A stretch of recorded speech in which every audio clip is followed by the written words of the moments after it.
Jumpa lagi dengan Megawati dari channel Mega 59. Masih dalam kelanjutan kunjungan wisata religi ke Cagar Budaya Kelenteng Poantian yang berada di Jalan Blimbing nomor 5 Pekalongan.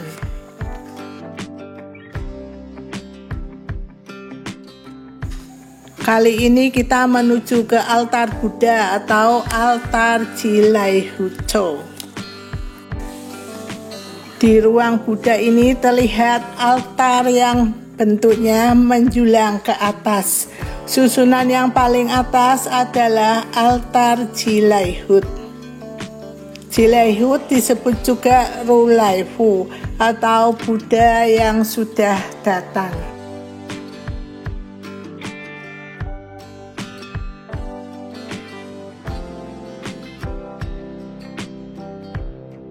Nama aslinya adalah Siddhartha Gautama. Yang sudah melihat video yang ketiga tahu kalau Siddhartha adalah putra baginda Raja Sudodana, penguasa Kapilawastu. Beliau disebut juga Sakyamuni Buddha, yang artinya Buddha dari suku Sakya, karena keluarganya memang berasal dari suku Sakya. Di video yang ketiga diceritakan setelah bertahun-tahun bertapa di bawah pohon Bodhi dan berhasil mengalahkan berbagai macam cobaan, Siddhartha mencapai penerangan sempurna dan menjadi Buddha Agung atau Sama Sambuddha. Hal itu terjadi tepat pada saat bulan Purnama Sidhi pada bulan Waisak, ketika beliau berusia 35 tahun.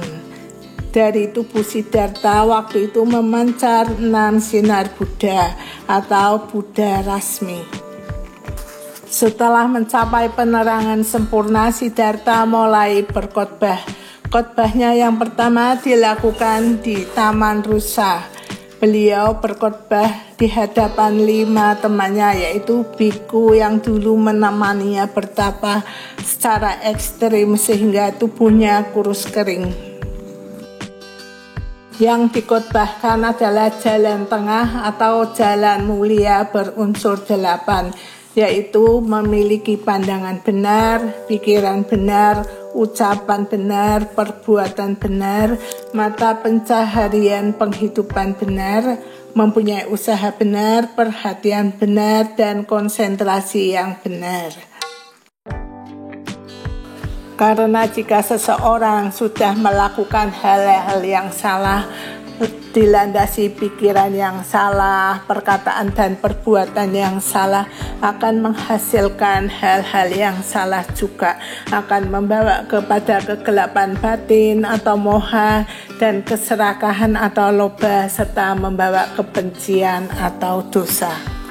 Siddhartha Gautama mencapai parinibbana atau meninggal pada usia 80 tahun. Beliau sudah tahu kapan waktunya akan meninggal, yaitu sama seperti waktu dia lahir dan pada waktu dia mencapai pencerahan sempurna, yaitu pada waktu bulan Purnama Sidhi di bulan Waisak. Berikutnya adalah Sampohut. Di bawah altar Jilaihut terdapat altar Sampohut atau Triratna Buddha, atau disebut juga 3 mustika Buddha, yang melambangkan Buddha, Dharma, dan Sangha. Sampohut diwakili oleh Jilaihut, yaitu Sakyamuni Buddha, Omitohut atau Amitabha Buddha, dan Yosuhut atau Baisaya Guru Buddha. Amitabha Buddha disebut juga Omitohu atau Emitaupo atau Uliang Saupu, artinya Buddha dengan cahaya yang tak terbatas. Beliau dahulunya adalah seorang raja yang meninggalkan kehidupan duniawi dan memilih menjadi biksu. Setelah melewati 5 masa penempaan diri, beliau memperoleh penerangan sempurna dan menjadi Buddha Amitabha.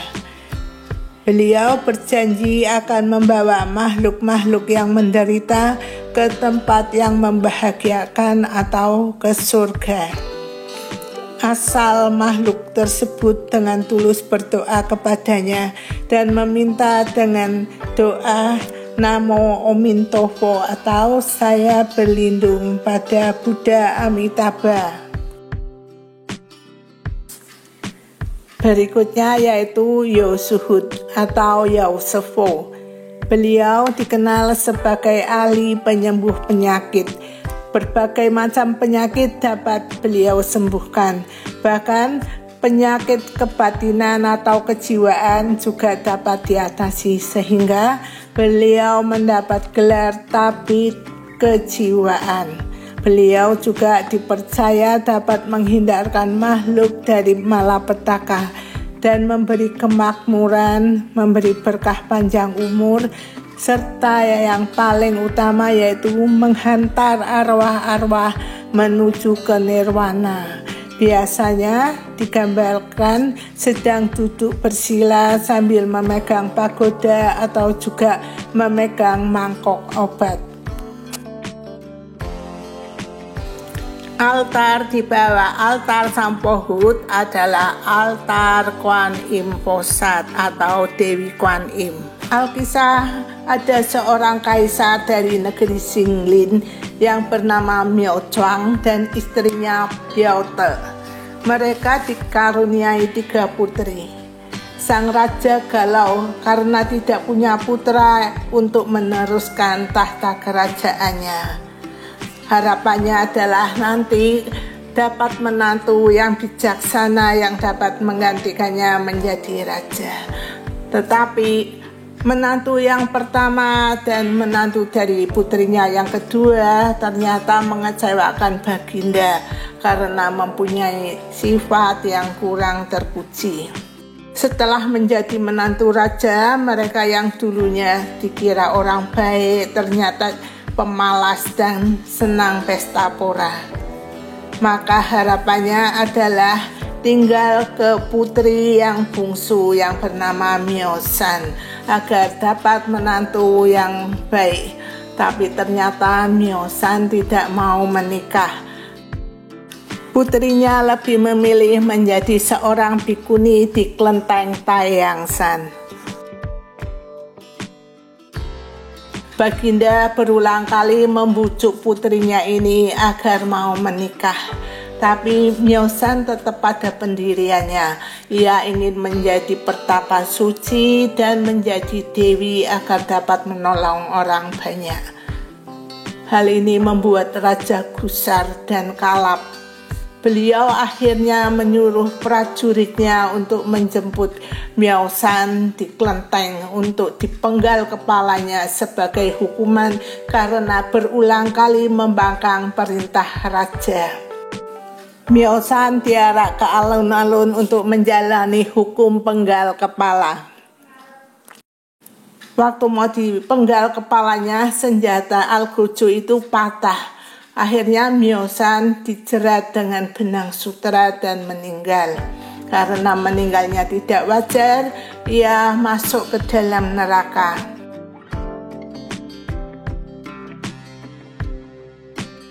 Di dalam neraka, ia melihat begitu banyak orang menderita karena siksaan neraka. Miosan dengan tulus hati berdoa agar mereka dihindarkan dari hukuman itu, agar mereka bahagia dan tidak tersiksa lagi. Ternyata doanya itu dikabulkan. Tidak ada lagi suasana neraka. Jadi neraka rasa surga, mereka penuh sukacita. Raja neraka bingung sampai kok bisa gitu ya. Akhirnya dia marah kepada Miosan dan menyuruhnya pulang kembali ke dunia, masuk ke dalam raganya. Myosan yang kemudian sadar kembali terkejut melihat ada Buddha Amitabha di hadapannya. Beliau datang sambil membawakan buah persik surga. Myosan disuruh makan buah persik itu. Setelah makan buah persik pemberian Buddha Amitabha, Myosan tidak merasa lapar lagi seumur hidupnya. Juga dia tidak akan mengalami penuaan dan kematian. Dia akan menjadi cantik abadi selama-lamanya. Kemudian Buddha Amitabha memberinya seekor harimau putih yang akan mengantarnya ke Gunung Putwo agar Myosan dapat menenangkan diri dan berlatih untuk menjadi orang suci di Gunung Putwo itu. Harimau putih itu sesungguhnya adalah penjelmaan dari Dewa Bumi. 9 tahun kemudian terjadi perubahan.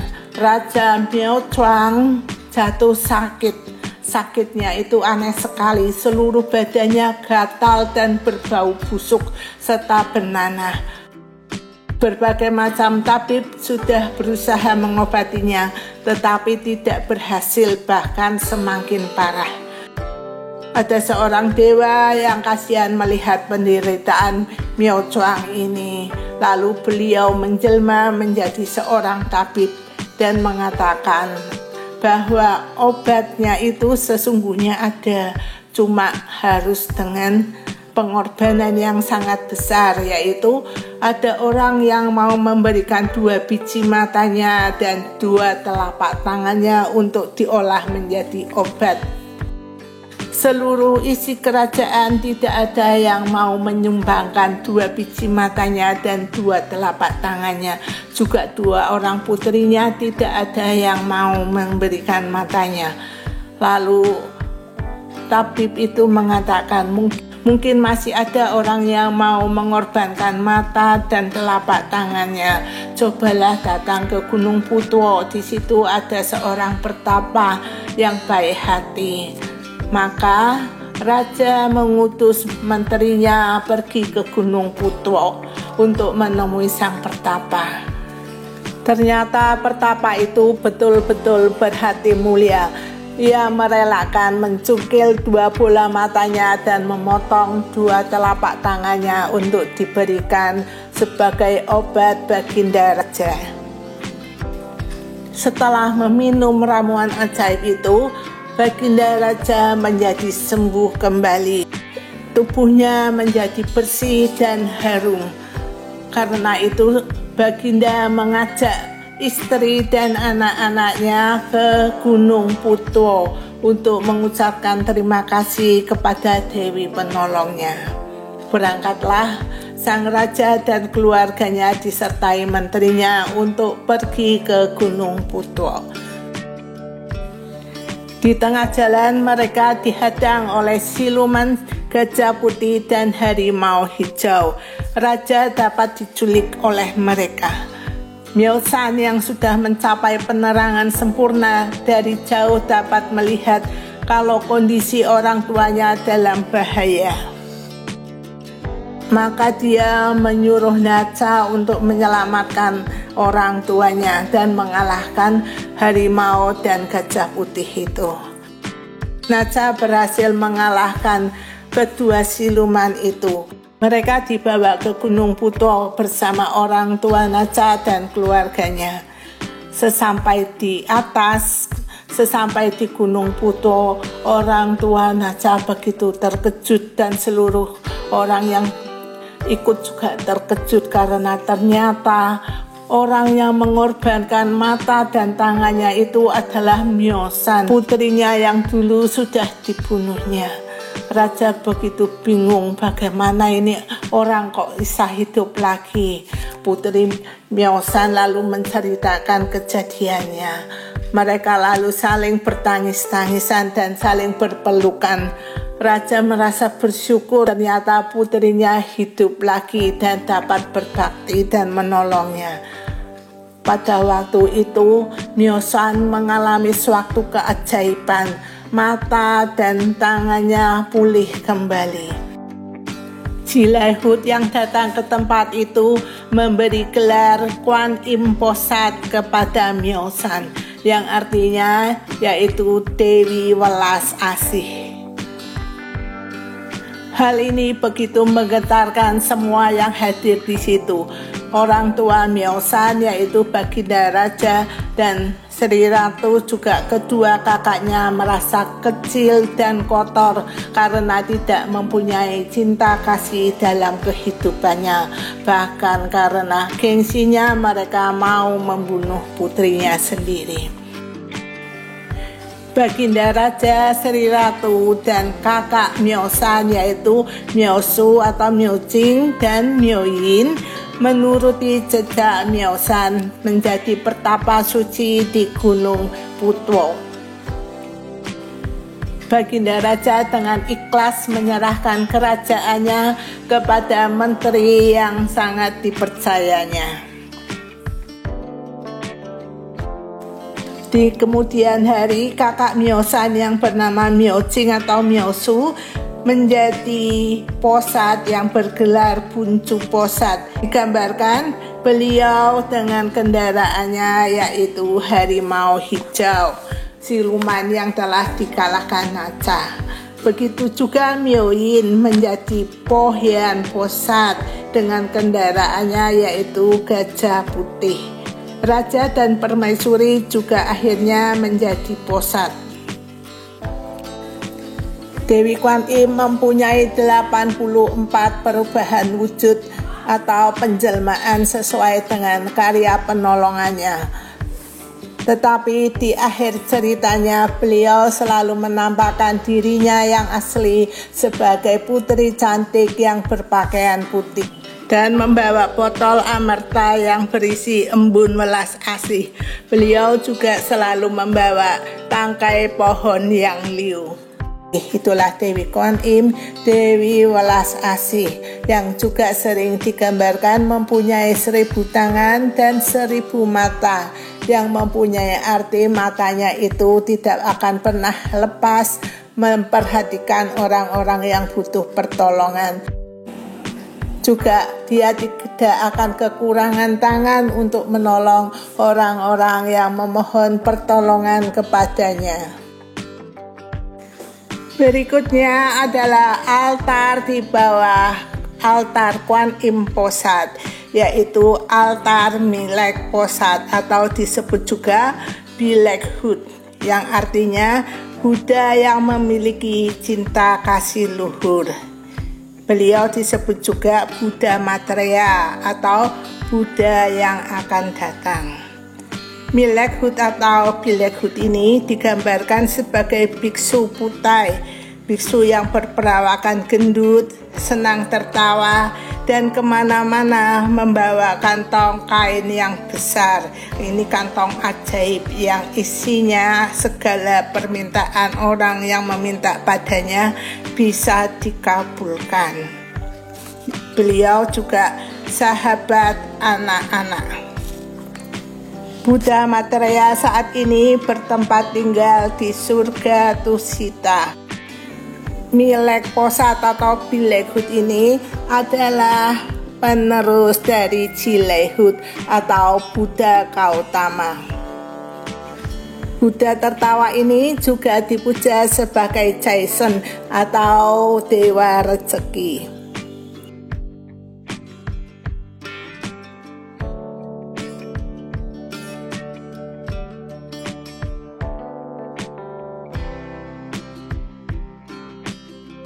Di sebelah kanan altar Milek Posat terdapat altar Dewa Rezeki lainnya yang bernama Wang Jaisen atau biasa dikenal sebagai Jambala Kuning Buddha dari Tibet. Tugasnya adalah mengatur harta dunia dan surga serta membagi-bagi rezeki.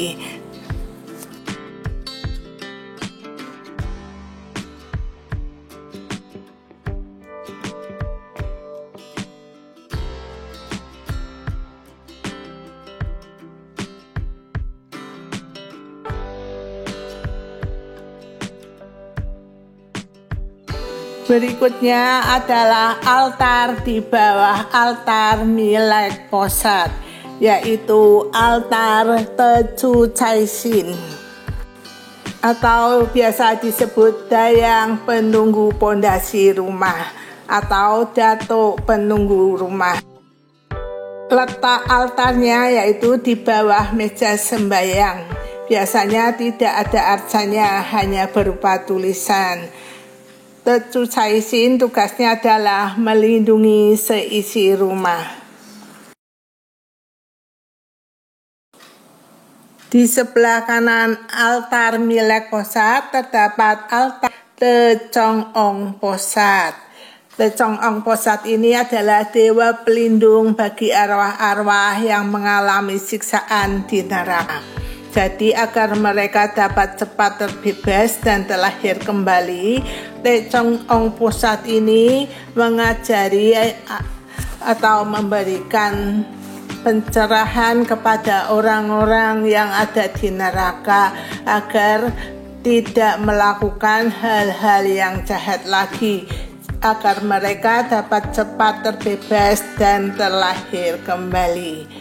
Nama Tecong-ong Posat juga dikenal sebagai Bodhisattva Siddhigarba. Dilukiskan tangannya memegang cincin mani atau permata kebijaksanaan dan tongkat bercincin. Tongkatnya itu bernama tongkat Siddhigarba, dapat untuk membuka pintu neraka. Sedang permata yang di tangannya itu untuk menerangi kegelapan neraka.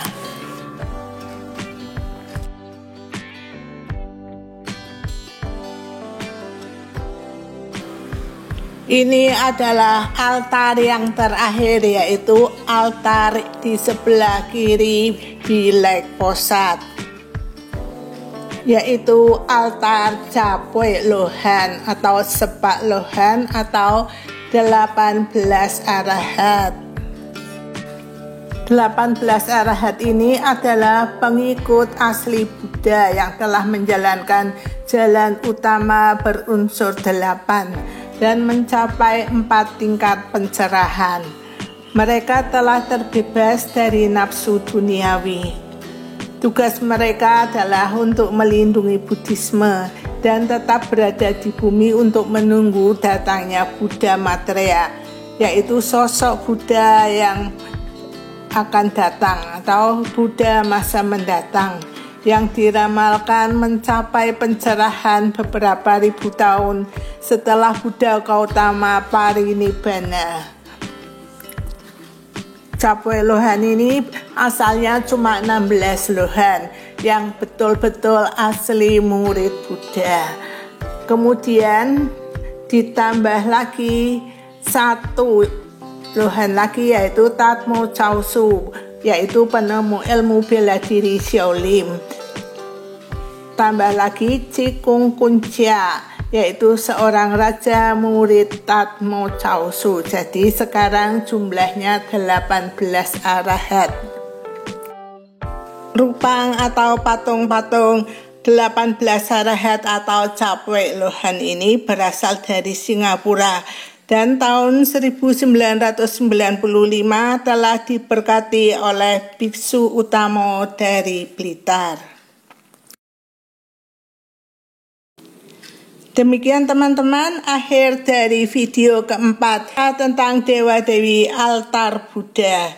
Semua ini dapat tersaji berkat bantuan teman-teman dari Kelenteng Poantian Pekalongan, terutama Bapak Santoso atau Bapak Kantejang, penyusun buku panduan mengenal Kelenteng Poantian dari dekat. Terima kasih ya teman-teman semua dari Kelenteng Poantian. Semoga pengamalan kasih horizontal ke semua makhluk hidup dan kepada seluruh alam, serta kasih vertikal kepada Tuhan dan kepada leluhur serta dewa-dewi, serta berlaku dan berakhlak mulia, membuat semua makhluk berbahagia dan berguna.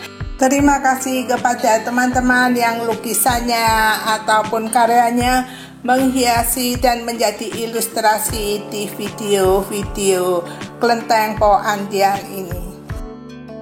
Terima kasih teman-teman telah menyaksikan video ini sampai selesai. Sampai jumpa lagi di video-video berikutnya.